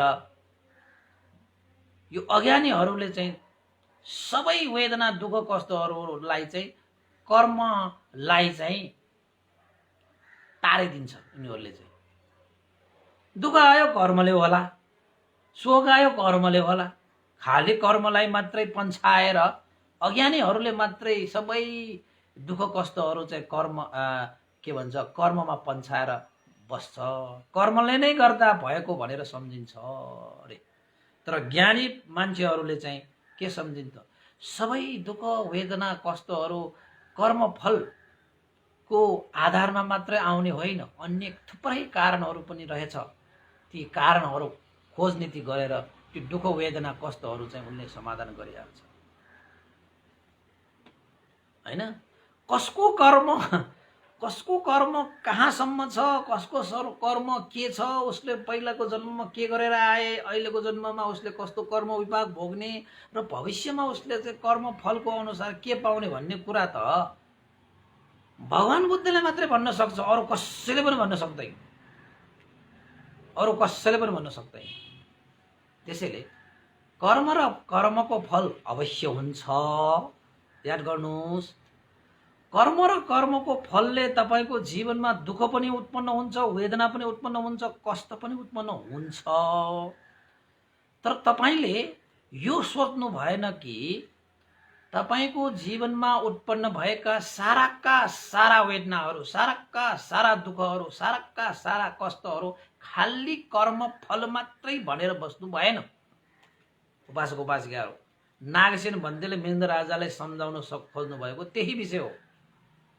त हाम्रो जीवनमा दुःख कष्ट वेदनाहरू उत्पन्न हुने अन्य कारणहरू पनि छन्, घाम पानीले, मौसमले, खानपिनले, विभिन्न बाहिरी कारणहरू पनि हुन्छ, होइन। अब सबै कर्महरूले मात्रै भनेर तपाईँले ठोक्केर भन्न कहाँ सकिन्छ र? त्यस्ता कर्मको विषयमा सारा थाहा पाउने त तथागत भगवान् शास्त्र मात्रै हुनुहुन्छ। तपाईँको यो कर्म चाहिँ तपाईँको जीवनमा दुःख आएको कष्ट आएको तपाईँको कर्मले हो भनेर भगवान् बुद्धले भन्नुभएको छ र? छैन नि। त्यसैले तपाईँले चाहिँ यो के कारणले चाहिँ मेरो यो शरीरमा रोग भयो, के कारणले चाहिँ यो शरीरमा कष्ट भयो, वेदना भयो, दुःख भयो, आफूले पनि त्यसलाई मनन गर्नुपर्छ, जान्नुपर्छ, बुझ्नुपर्छ, जसको कारणले तपाईँ दुःखबाट मुक्त हुनुहुनेछ। त्यसरी जान्नु भएन भने त तपाईँलाई दुःख आउँछ, वेदना आउँछ, शोक आउँछ, पीडा आउँछ, त्यो पक्का छ। अब भगवान बुद्ध त्यसरी भन्दै गर्दाखेरि भगवान बुद्धको समयमा भगवान बुद्धलाई त तपाईँको खुट्टामा ढुङ्गाको त्यो टुक्रा आएर लागेर घाउ त भयो। त भगवान बुद्धको शरीरमा घाउ त भएको कारणले शारीरिक वेदना त भएकै हो।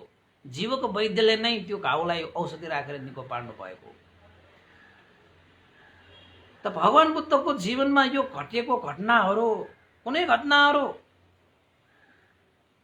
कर्मफल पनि होलान् हैन, तर कर्मफललाई मात्रले भगवान बुद्धलाई कष्ट भएको भन्न चाहिँ मिलेन, भन्न चाहिँ सकिन्न। त्यसको पछाडि धेरै कारणहरू पनि छन्। के कारणहरू छ त भन्दाखेरि भगवान बुद्धको पाउमा लागेको ढुङ्गाको टुक्राको विषयमा कुरा गर्ने हो भने अन्य कारणहरू होइनन्। त्यो चाहिँ एउटा संयोग चाहिँ कस्तो जुरेको छ त भन्दाखेरि भगवान बुद्धसँग यो देवदत्त नामक एउटा भिक्षुले भगवान बुद्धको जीवनकालमा मात्रै उसले भगवान बुद्धलाई शत्रुता गरेको होइन, शत्रुको नजरले हेरेको होइन। कयौं जन्ममा यो देवदत्त भन्ने यति भगवान बुद्धलाई लखेट्दै बुद्ध जन्मिँदाखेरिसम्ममा पनि देवदत्तले नछोडिकन भगवान बुद्धलाई त्यो चाहिँ अब त्यो पछि लागेर आएको भयो। कयौं जन्म भनेपछि सयौं हजारौं जन्म भगवान बुद्धलाई चाहिँ यो देवदत्तले चाहिँ शत्रुभाव राखेर आएको कारणले गर्दाखेरि बुद्धको अन्तिम यो जुन जन्म छ त्यो जन्ममा पनि देवदत्तले त्यही सयौं हजारौं जन्मको त्यो शत्रुभावलाई चाहिँ हृदयबाट निकाल्न नसकेर देवदत्तले भगवान बुद्धलाई हत्या गर्ने कुचेष्टा गर्नुभएको थियो। राजगृह होइन तपाईँको त्यहाँ गया शीर्ष पर्वत भनिन्छ, तपाईँ गृद्धकूट पर्वत, त्यो पर्वतबाट ढुङ्गा चाहिँ गुल्ट्याएर ल्याएको थियो नि त। त्यो ढुङ्गा दुईटा चाहिँ पहाडको दुईटा ढुङ्गामा अड्किएपछि त्यो ढुङ्गामाथि ठोकिएपछि त्यो ढुङ्गाको एउटा टुक्रा चाहिँ छुट्टिएर भगवान बुद्धको पाउमा पर्न आयो, जसको कारणले भगवान बुद्धको चाहिँ हैन पाउमा घाउ लाग्यो, औँलामा हैन बुढी औँलामा घाउ लागेको थियो भनिन्छ। त्यो घाउलाई भगवान बुद्ध थाहा पाउनु भयो यो त मेरो चाहिँ हैन कर्मै मात्र भनेर त बस्नु भएन, यसलाई उपायहरू पनि गर्न सकिन्छ। त जीवको वैद्यले भगवान बुद्धको त्यो घाउ औषधि राखेर निको पारिदिनु भएको नि हैन। त महाराज भगवान बुद्धको जुन कष्ट भगवान बुद्धले भोग्नु भयो त्यो भोगाइमा एउटै मात्रै कारण भनेर हामीले ठोकेर भन्न सकिँदैन। भगवान बुद्धको कर्म विपाकै मात्र भन्न पनि सकिँदैन, आफ्नो कर्मफल या कसैको कारण पनि होलान्। कर्म पनि हुन सक्छ, तपाईको कसैको कारण पनि हुन सक्छ। सबै चीज कर्मै मात्र भनेर बसिरहनु हुन्न भन्ने विषय हो। दुःख आएको यो कष्ट आएको कुरा सबै कर्मले मात्रै गर्छ भन्ने हुँदैन हैन।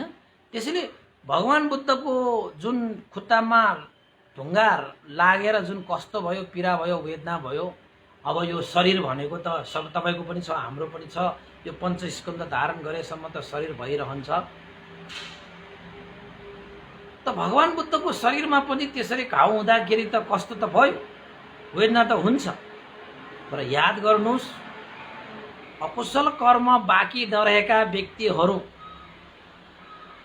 उनीहरूको मनमा कहिले पनि पीडा हुँदैन, शोक हुँदैन, दुःख हुँदैन। यति कुरा त तपाईले याद गर्नुस्। अब हामीलाई त शरीरमा यो पीडा भएपछि मनमा पनि पीडा हुन्छ, शरीरमा कष्ट भएपछि मनमा पनि कष्ट हुन्छ हामीलाई त। किन त भन्दाखेरि हामी सम्पूर्ण अकुशलबाट मुक्त भएका छैनौँ, सम्पूर्ण पापबाट हामी मुक्त भएका छैनौँ। त्यसैले शरीरमा जे प्रतिक्रिया हुन्छ त्यसरी मनमा पनि प्रतिक्रिया हुन्छ कि। त हामीले अभ्यास गर्नुपर्ने भनेको के हो त भन्दाखेरि पञ्चस्कन्ध धारण गरेसम्म त यो संसारबाट दुःखबाट मुक्त हुँदैन हामी त, होइन? तर अरहन्त भइसकेका, बुद्धहरू भइसकेका व्यक्तिहरू चाहिँ शरीर जस्तो सुकै होस्, उसलाई शरीरको वेदनाबाट मनमा दुःख हुने, पीडा हुने, शोक हुने भन्ने हुँदैन। त भगवान बुद्धको सवालमा पनि हामीले हेर्दाखेरि भगवान बुद्धलाई खुट्टामा घाउ लाग्दाखेरि कति दुख्यो त हाम्रो कुरा हो, तर भगवान बुद्धलाई त मानसिक रूपमा के पनि दुःख भएकै छैन, होइन? त्यसैले अरू कारणहरूबाट हुन सक्दैन भगवान बुद्धलाई त्यसरी चाहिँ विभिन्न चाहिँ तपाईहरू त्यो मिलेन्द्र राजाले सोचेको जस्तो अकुशल कर्मको कारणले गर्दाखेरि त्यो भएको हो कि होइन? त्यसरी अकुशल कर्म बाँकी भएको भए त कसरी सर्वज्ञ बुद्ध हुनुहुने थियो भन्ने सन्दर्भमा मिलेन्द्र राजाले यो उठाएको प्रश्न भयो। त्यो पनि एउटा चाहिँ संयोग, जसले देवदत्तले सयौं हजारौं वर्षदेखि शत्रुभाव राख्दै राख्दै राख्दै राख्दै आएको र अन्तिम समयमा पनि भगवान बुद्धप्रति शत्रुभाव राखेर भगवान बुद्धलाई नै हत्या गर्ने कुचेष्टा पनि गर्नुभएको थियो। अब त्यस्तो व्यक्ति सँगै पाउँदाखेरि आफ्नो कर्मले मात्रै हामीलाई दुःख कष्ट आउँछ भन्ने हुँदैन, बाहिरी कारणहरूले पनि दुःख कष्ट। अब भगवान बुद्धलाई पनि त्यो देवदत्तको कारणले पनि दुःखहरू कति आएन, तर मनमा कहिले पनि दुःख भएन, मनमा कहिले पनि वेदना आएन, शोक भएन। यद्यपि शरीरमा यो पञ्चस्कन्ध भनेको त यो हानि नै भएर जाने, यो त चाहिँ बिलाएरै जाने, यो शरीरमा त घाउहरू भएर के फरक पर्छ भगवान बुद्धहरू जस्तो व्यक्तिहरूलाई, होइन? उहाँहरूले चाहिँ शान्त दान्त रूपमा त्यसलाई सहनु भयो। त नागसेन भन्देले मिलेन्द्र राजाले एउटा उपमा दियो, महाराज जस्तै खेत अथवा बिउ असल नहुनाले बिउ र खेत, भूमि र बिउ असल भएन भने, एउटा मात्रै असल भएन भने पनि तपाईको बाली सप्रिँदैन कि। त्यसरी नै आफ्नो कर्मको विपाकले वा अन्य कुनै कारणले कष्ट, वेदना, दुःख उत्पन्न हुने हो। जसै तपाईको चाहिँ बिउ राम्रो भएन भने पनि बाली नाली राम्रो हुँदैन, र भूमि राम्रो भएन भने पनि बाली नाली राम्रो हुँदैन। बिउ मात्रै राम्रो नभएर बाली राम्रो नहुने भन्ने होइन, बाली पनि नराम्रो भयो भने त के, राम्रो मात्र बिउ छरेर तपाईले चाहिँ बाली नाली भर्र सप्रिन सक्छ त? सक्दैन। त्यस दुईटै चिज मिल्नुपर्छ अनि सप्रिन्छ भने जस्तो हो। यो हाम्रो जीवनमा कर्मकै कारणले मात्रै दुःख सुख उत्पन्न हुने हो भनेर भन्नुहुन्न। कर्मको कारणले पनि हुन त सक्ला, तर कर्मकै कारण मात्रै होइन, अन्य कारणहरू पनि हुन्छ भन्ने नागसेन भन्देले मिलेन्द्र राजाले सम्झाउन खोजेको। त्यसैले भगवान बुद्धको जीवनमा जति पनि यो चाहिँ दुःख, शारीरिक दुःखहरू चाहिँ भोग्नु भयो, ती चाहिँ कारणवश भगवान बुद्धले भोग्नु भएको, भगवान बुद्धको पापको कारणले ती चिजहरू भोग्नु भएको होइन भन्ने विषयलाई चाहिँ नागसेन भन्देले प्रस्ताउन खोजेको। यदि भगवान बुद्धमा पाप बाँकी भएको भए त सर्वज्ञ हुनै सक्दैन। तब उसपल भगवान बुद्ध सारा पापहरू नाश भइसके, सारा पापहरू विनाश भइसके, अकुशलहरू क्षय भइसके, तृष्णा अविद्याहरू बाँकी छैन। अब त्यस्ता व्यक्तिमा पापको कारणले गर्दाखेरि भगवान बुद्धले त्यस्तो दुःख भोग्नु परेको हो भन्ने प्रश्नमा होइन। भगवान बुद्धको जीवनमा कुनै अर्को कुनै अब पाप भनेको बाँकी छैन भनेर हामीले जवाफ दिनुपर्छ। जसरी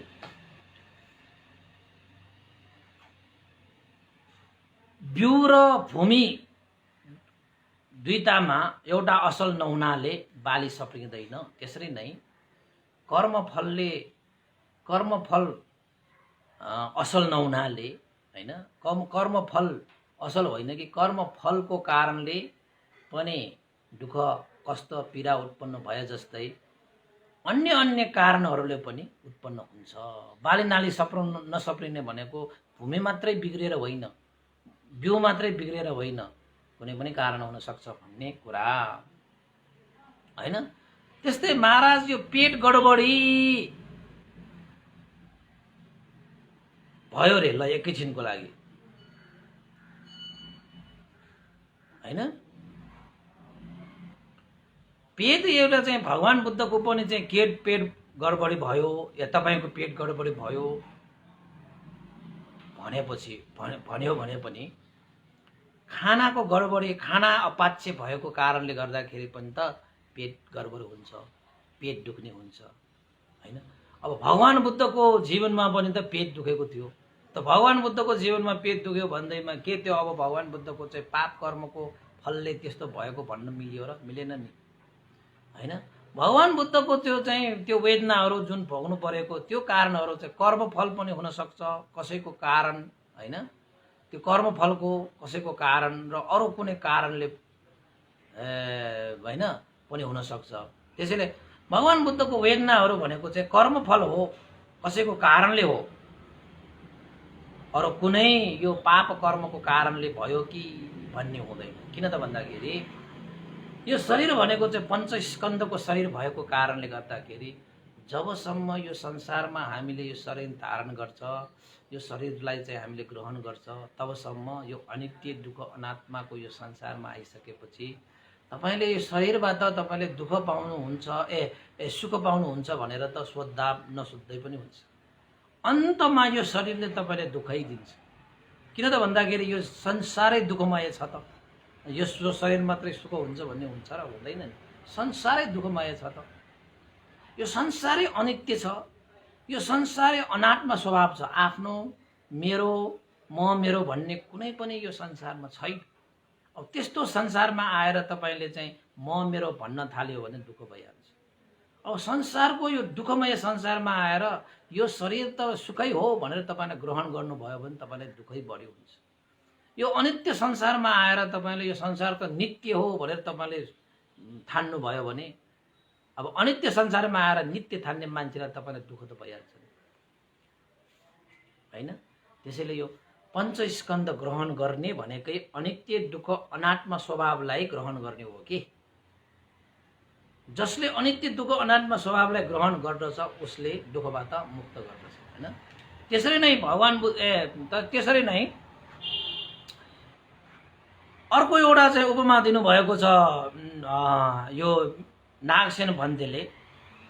जस्तै एउटा मान्छेले चाहिँ आकाशमा चाहिँ हैन माटोको दल्लो यानि कि ढुङ्गाई भनौँ न अहिलेको लागि माथि खसायो भने त्यो ढुङ्गा त्यो माथि माटोको ढिस्को तपाईले माथि फ्याक्नु भयो भने के हुन्छ? त्यो माटो र त्यो ढुङ्गा जति माथि फ्याके पनि तपाईको बलले जति फ्याक्नुहुन्छ फ्याक्नुहोस्, जति माथि फ्याक्छ त्यति जोडले चाहिँ यो जमिनमा चाहिँ बज्रिन आउँछ।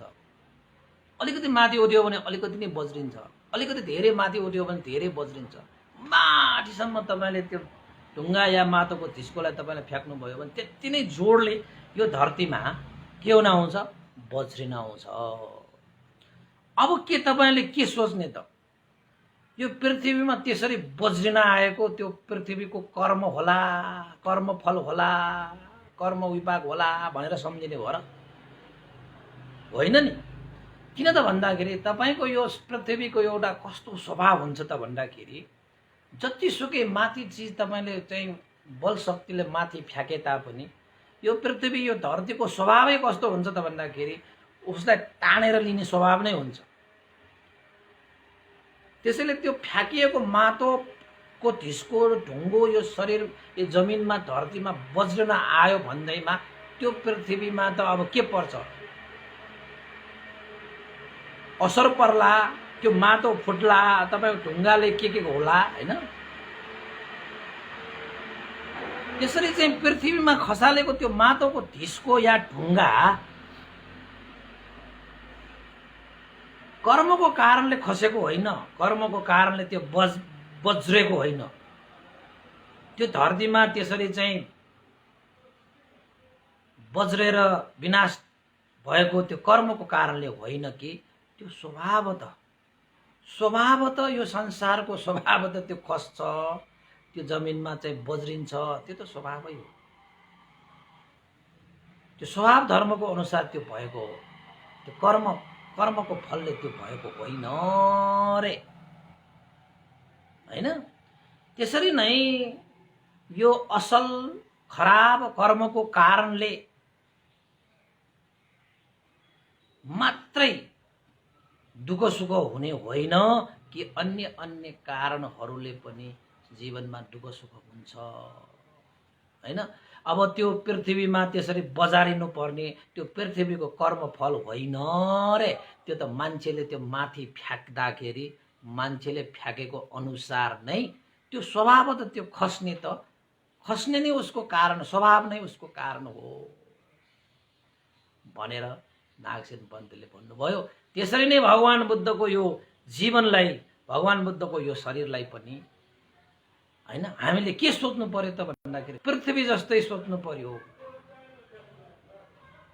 अब यो शरीर धारण गरिसकेपछि यो शरीरको स्वभाव भनेको जीर्ण हुने, वृद्ध हुने, अशक्त हुने, हैन? यो शरीरमा चाहिँ विभिन्न स्वभावहरू त उत्पन्न भइरहन्छ। अब खानपान नमिलेर, वायुहरू नमिलेर यो शरीरमा त त्यो स्वभाव त उत्पन्न हुने विषयवस्तुलाई भगवान बुद्धको पाप कर्मको फलले पेट दुखेको, आउँ परेको, हैन, यो भन्न त मिलेन भनेर नागसेन पन्तले भन्नु पर्यो। र अर्को पनि उपमा दिनुभयो, जस्तै पृथ्वीमा मान्छेहरूले खनजोत गर्छन् त, कति त्यसमा चाहिँ कुतो कोडालो चलाएर त्यो पृथ्वीलाई चाहिँ कति खन्छन्, हैन? यता पनि खन्छ, उता पनि खन्छ, हैन? फलामका सामग्रीहरूले चाहिँ त्यसमा चाहिँ ठोक्छ। त के त्यो पृथ्वीको त्यो कर्मफल भन्ने र हामीले सम्झिने र, हैन? त्यो पृथ्वीको पूर्व जन्मको कर्म होला, त्यसैले त्यो पृथ्वीलाई खन्न लगाउनु पर्यो। पृथ्वीलाई चाहिँ फलामका ती सामग्रीहरूले चाहिँ टुक्रा टुक्रा पारे, यो पृथ्वीको पहिला जन्मको पूर्व कर्मको फल होला भनेर हामीले सम्झिन पाइयो त? पाएन नि। यो पृथ्वीमा चाहिँ अब यो खन्ने, जोड्ने, विभिन्न चिजहरू गर्ने त यो पृथ्वीको स्वभावै हो त, हैन? स्वभाव त ऊ निस्केको विषय भएको कारणले यो पृथ्वीको पूर्व जन्मको कर्मको फल भनेर भन्न मिलेन। र भगवान बुद्धको जीवनमा पनि सुख दुःख आउनु पनि यो पृथ्वीमा कसैले खनजोत गरे जस्तै हो। यो धरतीमा तपाईले जतिसुकै खने पनि यो धरतीलाई दुःख भयो, कष्ट भयो, पीडा भयो, तपाईले फलामको सामग्रीहरूले त्यसलाई चाहिँ त्यसमा ठोक्यो भन्दैमा कि यो धरती चाहिँ रोएर ल्याएको छ, उसलाई केही दुःख हुन्छ जस्तो तपाईलाई लाग्छ? लाग्दैन नि। त भगवान बुद्धलाई पनि यो शरीरमा जस्तो सुकै, हैन, वेदनाहरू, कष्टहरू, पीडाहरू हामीले भन्ने मात्रै हो, तर वास्तवमा भगवान बुद्धलाई चाहिँ मानसिक रूपमा कुनै पनि दुःख, पीडा, शोक भनेको हुँदैन, शोक भनेकै हुँदैन भनेर भगवान बुद्धले भन्नुहुन्छ, नागसेन पन्तले भन्नुहुन्छ। त्यसैले महाराज पञ्चस्कन्द चतुर्महाभूतले बनेको यो शरीरमा दुःख सुख भनेको त आउँदै जान्छ, आउँछ जान्छ, यसमा त कुनै फरकै छैन। त्यसरी नै हामीले सोच्न सक्यो भने हामीलाई मानसिक रूपमा दुःख हुँदैन, कष्ट हुँदैन। भगवान बुद्धले त यो शरीरलाई चाहिँ दुःखको खानी भनेर बुझ्नु भएको छ र बुझाउनु भएको छ। त्यस्ता व्यक्तिलाई चाहिँ यो नाना थरीका केही शारीरिक वेदनाहरू आयो भनेर मानसिक दुःख त कसरी होला र? हुनै सक्दैन। त्यसैले भगवान बुद्धको दुःख वेदनाहरू पाप कर्मबाट, अकुशल कर्मबाट भएको होइन, यी अन्य कारणहरूबाट नै भगवान बुद्धलाई त्यसरी दुःख वेदनाहरू उत्पन्न भएका हुन् भनेर नागसेन पन्तले भन्नुभयो। संयुक्त निकाय मूल्य शिवक सूत्रमा पनि के भन्नुभएको छ त भन्दाखेरि नागसेन पन्तले भन्नुभयो, महाराज संसारमा पित्त कुपित्त भएको कारणले, यानी पित्त कुपित्तको कारणले गर्दाखेरि वेदना, कष्ट, दुःख उत्पन्न हुने हो, हैन? वास्तवमा पित्त कुपित्तको कारणले हुने हो।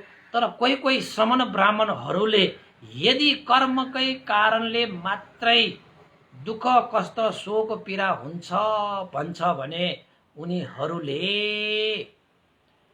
ती भनिरहेका कुराहरू चाहिँ सत्य होइनन्, असत्य हुन्छ। यदि कुनै श्रमण ब्राह्मणहरूले कर्मकै कारणले मात्र दुःख कष्ट वेदना आउँछ भन्नु चाहिँ भूल हो, त्यो गल्ती हो, त्यो असत्य हो। किन त भन्दाखेरि शरीरमा दुःख कष्ट पीडा यो चाहिँ वेदनाहरू आउनु भनेको त कर्मको फलले मात्रै हुने होइन।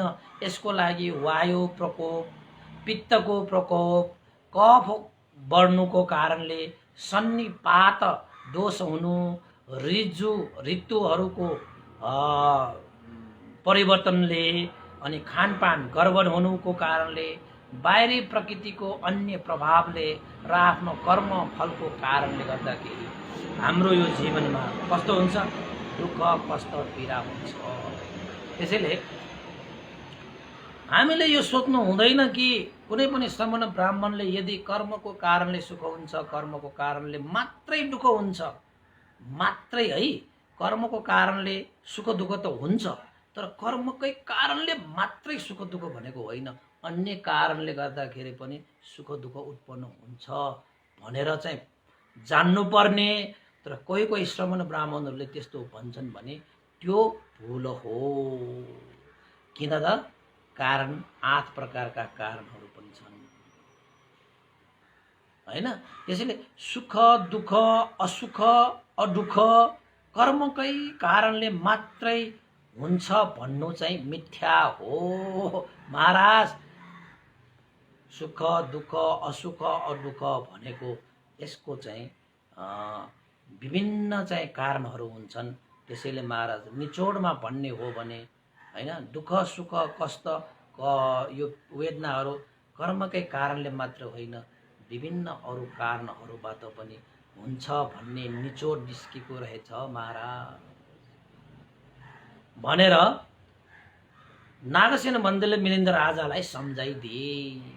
त भगवान बुद्धको जीवनमा पनि जति पनि तपाईले हामीले हेर्दाखेरि दुःख आएको, कष्ट आएको, पीडा आएको, त्यो चिज चाहिँ हेर्दाखेरि हामीले हेर्दाखेरि चाहिँ अब उहाँलाई दुःख भयो, उहाँलाई कष्ट भयो भन्ने हामीले देखेको मात्र, तर वास्तवमा भगवान बुद्धलाई कुनै त्यस्तो खासै कष्टै हुँदैन। तपाईको शारीरिक रूपमा उहाँलाई कष्ट त भयो होला, त्यो पनि तपाईको हामीले हेरे जस्तो मात्रै, तर मानसिक रूपमा उहाँले कुनै पनि कष्ट हुँदैन।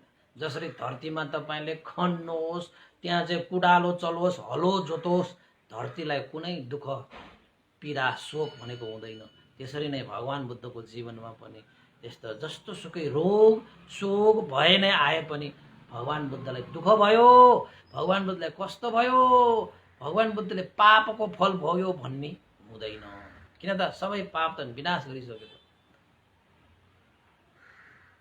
त भगवान बुद्धको कुरा मात्रै होइन महाराज हैन, हामीले के सोच्नुपर्छ त, तपाईको जीवनमा दुःख आयो होला, शोक आयो, पीडा आयो, चिन्ता आयो होला, मेरोमा पनि आयो होला, उहाँको मनमा आयो होला, उहाँको मनमा आयो होला, तर यति कुरा तपाईले पनि नसोच्नुस् कि सबै कर्मले गरेर आएको हो, कर्मकै फल मात्रै हो भनेर चाहिँ बस्नुहुन्न। हुन त कर्मको कारणले सुख दुःख आउँछ, तर कर्मकै कारण मात्रै हुँदैन भन्ने अर्थ तपाईले बुझ्नु पर्यो। अन्य कारणहरू पनि छन्, खानपान नमिल्नु, वातावरण नमिल्नु हैन, विभिन्न कुराहरू हैन नमिल्नको कारणले पनि दुःखहरू आउँछ भनेर आखिरमा निचोडको रूपमा नागसेन पन्थीले मिलिन्द्र राजालाई सम्झाउनु भयो। त्यसपछि नागसेन पन्थीले मिलिन्द्र राजाले हात जोडेर नागसेन पन्थीलाई साधुकार दिए, साधु साधु भन्थे। तपाईले राम्रोसँग बुझाउनु पर्यो कि वास्तवमा प्राणीहरूको जीवनमा कर्मकै कारणले मात्रै सुख दुःख हुन्छ भन्ने होइन रहेछ। यो जन्ममा गरिने जुन कारणहरू छन्, ती कारणहरूले पनि हैन यो चाहिँ के हुँदो रहेछ, सुख दुःख हुँदो रहेछ हैन। यसै जन्ममा कार्य गर्ने फल पाउने विषयहरू पनि छन् र पछिका जन्महरूमा फल पाउने विषयहरू पनि छन् भनेर मिलिन्द्र राजाले पनि अब चाहिँ कर्मको फल दुःख सुखको उत्पत्तिको बारेमा राम्रोसँग जानिसकेपछि साधु साधुकार दिए। ल उपासक उपासिका, आजको लागि यो देशमा चाहिँ अलिकति सकाइदिउँ भनेर अलिकति लामो भयो है। अलिकति 10 बजेसम्म मात्र गर्छु भन्छु, तैपनि यो बढेर जान्छ। ल अन्तमा पुण्यानुमन गर्नुपर्ने आवश्यक भइसकेको छ। आज पुण्यानुमन गर्नको निमित्त केही उपासक उपासिकाहरूको श्रद्धा चाहिँ म यहाँ व्यक्त गर्न चाहन्छु। हाम्रा उपासक, श्रद्धालु उपासक दिनेश रत्न तुलाधरले चाहिँ यो चाहिँ पठाउनु भएको छ। वन्दना श्रद्धेय विमलो भन्ते है। मङ्गलबार जुलाई 13 भनेको चाहिँ आजको दिन परेको छ है। उहाँको दिदी चिनिया देवी तुलाधरको सुपुत्र दिवंगत होइन ज्योति रत्न तुलाधरको आज 2 महिनाको पुण्यतिथिमा भन्तेको लागि चाहिँ भोजन दान गर्नेदेखि लिएर परित्राण पाठ गर्नेदेखि लिएर उहाँको सुगति निर्माण कामना गर्नेदेखि लिएर मैत्री प्रसार गर्नेदेखि लिएर पुण्यानुमोदन गरी पुण्य सञ्चित गर्नको निमित्त उहाँ परिवारहरूले श्रद्धा दान स्वरूप 2000 पनि पठाउनु भएको छ। र यस्तो पुण्य सञ्चित गर्नुहुने परिवारहरू चिनिया देवी तुलाधर, श्वेता तुलाधर, अन्जु तुलाधर, ज्ञानेन्द्र तुलाधर, आश्रय तुलाधर, आरोग्य तुलाधर परिवारबाट यो पुण्य सञ्चित गर्नुभएको छ। यो पुण्यको अनुभवले दिवंगत ज्योति रत्न तुलाधरलाई सुगति निर्वाण प्राप्त होस् भनेर पनि आशिका गर्दै पुण्यानुमोदन गर्न चाहे है। त्यस्तै गरी अन्य उपासकहरू पनि छन्। विशेषतः हाम्रा चाहिँ यो सम्पूर्ण रत्न तुलाधर हाम्रा उपासिका पहिलादेखि नै धर्म देशनाहरू सुन्दै आउनुभएका परिवारहरू हुन् है। समय समयमा उपलक्ष्य हुँदाखेरि हाम्रो यो सम्पूर्ण रत्न तुलाधर उपासकले पनि आफ्ना चाहिँ विभिन्न अवसरहरूमा यसरी नै श्रद्धा व्यक्त गरेर चाहिँ पुण्य धर्म सञ्चित गर्ने उहाँले गर्दै आउनु भएको छ। आज असार 29 गते मङ्गलबार तृतीयारे दिवंगत हुनुभएका उहाँको चाहिँ अब माँ लक्ष्मी देवी तुलाधर असन जरछे या 6 दिनको 6औं पुण्यतिथि है। र परित्राण भोजन अनुमोदन है गर्नको निमित्त पनि उहाँहरूले चाहिँ कुशल धर्म सञ्चित गर्नको निमित्त दिवंगत लक्ष्मी देवी तुलाधरको सुगति निर्वाण कामना गरेर विशेष सम्पूर्ण रत्न तुलाधरले हिजो पठाउनु भएको थियो। दिवंगत लक्ष्मी देवी तुलाधरका चाहिँ छोरा बाबु राजा तुलाधर असन जुरुछे हाल चाहिँ फ्लोरिडा USA मा हुनुहुँदो रहेछ है। अनि उहाँका छोरीहरू हुनुहुन्छ मैया तुलाधर स्वयम्भू, सानुमाया बजाचार्य स्वयम्भू, किरण प्रभा कंसाकार हाटीगौडा, उषा प्रभा तुलाधर हाटीगौडा, सुमन प्रभा तुलाधर महाराजगञ्ज भनेर चाहिँ उहाँका छोरीहरू पनि थुप्रै हुनुहुँदो रहेछ है। त्यसैले सम्पूर्ण परिवारहरूको बाट यो पुण्य कुशल धर्म सम्पादन गर्नको निमित्त हिजो चाहिँ हाम्रो सम्पूर्ण रत्न तुलाधर उपासकले चाहिँ श्रद्धा दान भनेर चाहिँ सबै परिवारको तर्फबाट भनेर चाहिँ रु 5000 पनि श्रद्धा दान व्यक्त गर्नुभएको छ। उहाँ सम्पूर्ण रत्न तुलाधर लगायत है सबै परिवारहरूलाई धेरै धेरै साधुवाद छ र दिवंगत लक्ष्मी देवी तुलाधरलाई सुगति निर्वाण प्राप्त होस् भनेर पनि आशिका गरे है। अब सबै परिवारहरू पनि उहाँले चाहिँ अर्को एउटा पनि छ उहाँहरूको त्यस्तै त्यो उषा प्रभा तुलाधरको नामबाट हिजो एउटा पठाउनु भएको थियो है। आजकै दिनमा चाहिँ पढेको तिथि रहेछ। दिवंगत आमा तारा शोभा कंसाकारले अनि उहाँको सुगति र निर्वाण कामना गरेर र छोरा अशोक रत्न कंसाकार र बुहारे किरण प्रभा कंसाकारले परित्राण भोजन अनुमोदन र पुण्यानुमोदन गर्नको निमित्त पनि हिजो उहाँहरूले चाहिँ यो श्रद्धा व्यक्त गर्नुभएको छ। परिवारहरूको बाट श्रद्धा स्वरूप रु 2000 पनि श्रद्धा व्यक्त गर्नुभएको छ। धेरै धेरै साधुवाद व्यक्त गर्न चाहे उहाँ उषा प्रभा तपाईको तुलाधर है, त्यसपछि सम्पूर्ण रत्न तुलाधर उहाँको चाहिँ परिवार सबैमा है धेरै धेरै साधुवाद व्यक्त गर्न चाहे र दिवंगतहरूप्रति सुगति निर्वाण कामना गर्दै पनि अन्तमा हामीले पुण्यानुमोदन गर्न चाहे भवतु सर्वमङ्गलं इदं नो ज्ञातिनां होतु सुखिता वन्तु ज्ञातयो इदं नो ज्ञातिनां होतु सुखिता वन्तु ज्ञातयो इदं नो ज्ञातिनां होतु सुखिता वन्तु ज्ञातयो एतावता सम्मेहि सम्पतं पुण्यसम्पदं सब्बे देवानुमोदन्तु सर्वसम्पत्तिसिद्धिया एतावता सम्मेहि सम्पतं पुण्यसम्पदं सब्बे सत्तानुमोदन्तु सर्वसम्पत्तिसिद्धिया एतावता सम्मेहि सम्पतं पुण्यसम्पदं सब्बे भूतानुमोदन्तु सर्वसम्पत्तिसिद्धिया साधु साधु साधु भवतु सर्वमङ्गलं सबैको दिन मङ्गलमय होस् कल्याणमय होस् सबैलाई साधुवाद।